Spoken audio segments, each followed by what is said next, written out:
Welcome to my class. In Microsoft Excel program, there are a number of statistical functions given to us.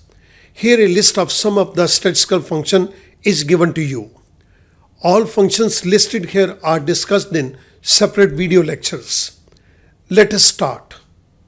इस particular video lecture के अंदर हम एक statistical function की बात करेंगे that is covariance dot P refers to population. हम यहाँ पर कोवेरियंस के फंक्शन को पॉपुलेशन के रेफरेंस से कैलकुलेट करेंगे. This is part 3. आइएगा मूव करते हैं कोवेरियंस के एक पर्टिकुलर क्वेश्चन के ऊपर. स्टूडेंट, यहाँ पर मैं आपके सामने एक पर्टिकुलर क्वेश्चन को टेकअप करूँगा जिसके अंदर मीन एक्स और मीन वाई इंटीजर नहीं है. जहाँ पर मीन एक्स और मीन वाई इंटीजर नहीं है वहाँ पर the formula for covariance is covariance between two variable X and Y is equals to parenthesis start sigma xy divided by n parenthesis close minus parenthesis start sigma x divided by n parenthesis close again multiplied by parenthesis start sigma y divided by n parenthesis close. इस particular फार्मूले को हम तब use करते हैं जब हमारे पास दोनों वेरिएबल्स की वैल्यू इंटीजर के अंदर नहीं है. सबसे पहले स्टूडेंट मैं आपको इस इंटीजर का मीनिंग दे देता हूँ. An integer is a whole number that is not a fractional number.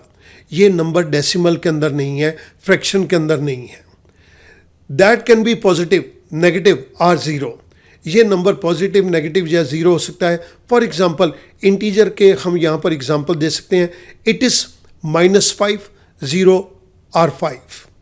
यहाँ पर आप ध्यान से देखेंगे तो ये हमारे पास -5 है.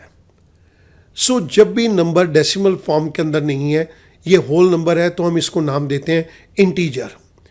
अब हमारे पास मीन एक्स और मीन वाई की वैल्यू इंटीजर नहीं है.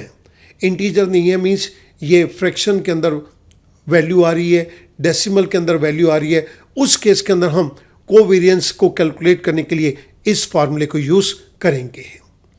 मैं आर्बिट्रेरी बेसिस के ऊपर दो वेरिएबल्स को टेकअप करूंगा, x और y.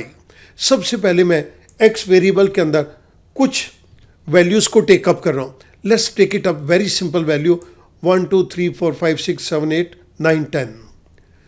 दूसरी तरफ मैं आर्बिट्रेरी बेसिस के ऊपर इन वैल्यूज़ को टेकअप कर रहा हूँ. 16 19 16 17 18. आप देख रहे हैं कि मैं वैल्यूज़ को बहुत ही सिंपल लेके चल रहा हूँ. 15 12 13 25 and last let it be 17. मैंने ये क्विकली इन एक्स और वाई वेरिएबल्स के अंदर वैल्यूज़ को पॉपुलेट कर दिया. Now I need to calculate the X Y. This is equals to X multiplied by Y.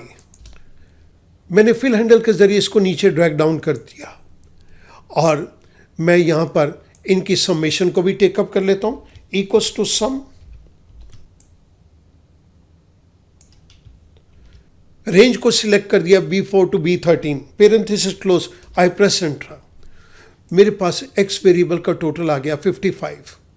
मैंने इसी सम के फंक्शन को राइट साइड के ऊपर और एक बार फिर राइट साइड के ऊपर ड्रैग कर दिया तो मेरे पास सिग्मा एक्स और सिग्मा वाई की वैल्यू आ गई. स्टूडेंट नोट करेंगे हमारे पास here n is this is equals to 10. हमने ये 10 नंबर लिए हैं, so number of observation that is 10. अब हमें मीन को कैलकुलेट करना है, तो मीन को कैलकुलेट करने के लिए हमारे पास फार्मूला है sigma x divide by n. मैं इस जगह के ऊपर मीन को कैलकुलेट कर रहा हूँ.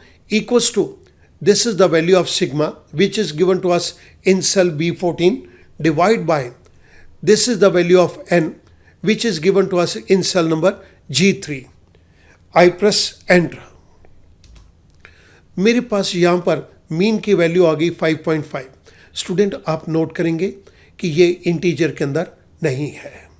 हमने यहाँ पर जिस फार्मूले को टेकअप किया वो मैं कॉपी करके आपकी रेफरेंस के लिए यहाँ पर पेस्ट कर रहा हूँ.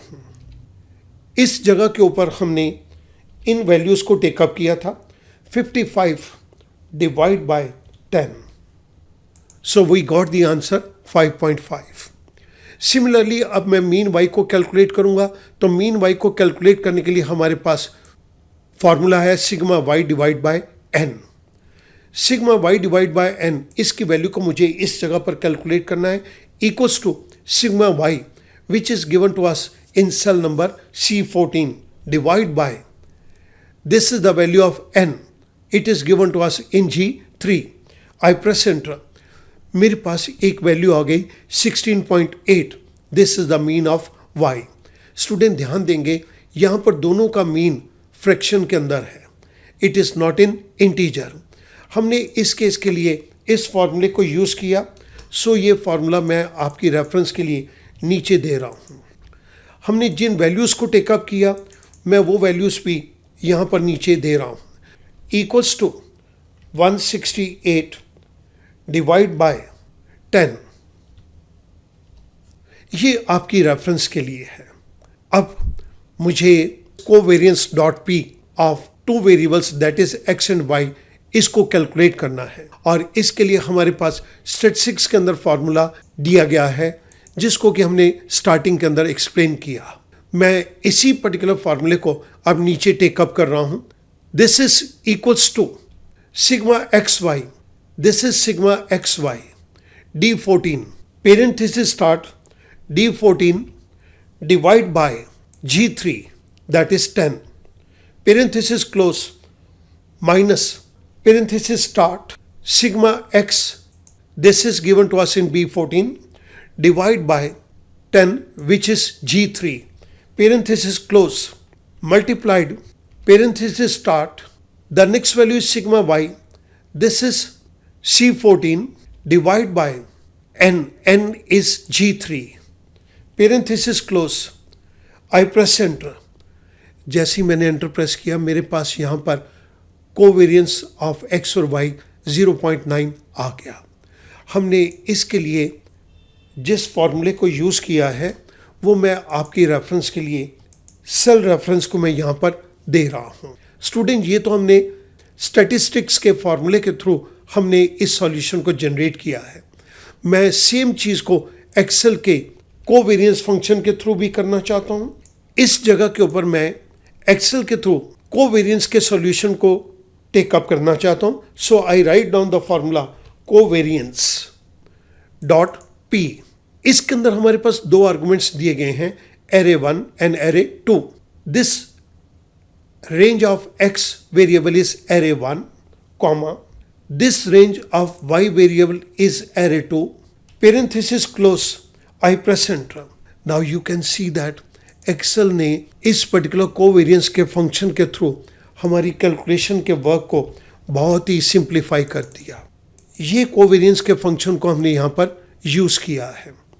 स्टूडेंट नोट करेंगे जब हम स्टैटिस्टिकल सॉल्यूशन को टेकअप करते हैं तो उसके अंदर हमें ये बहुत बड़े से फार्मूले को लिखना पड़ता है, लेकिन जब हम एक्सेल के अंदर सेम सॉल्यूशन को जनरेट करना चाहते हैं तो सिंपली हमको डिफरेंट वेरिएबल्स की रेंज को देना पड़ता है and we get the same answer.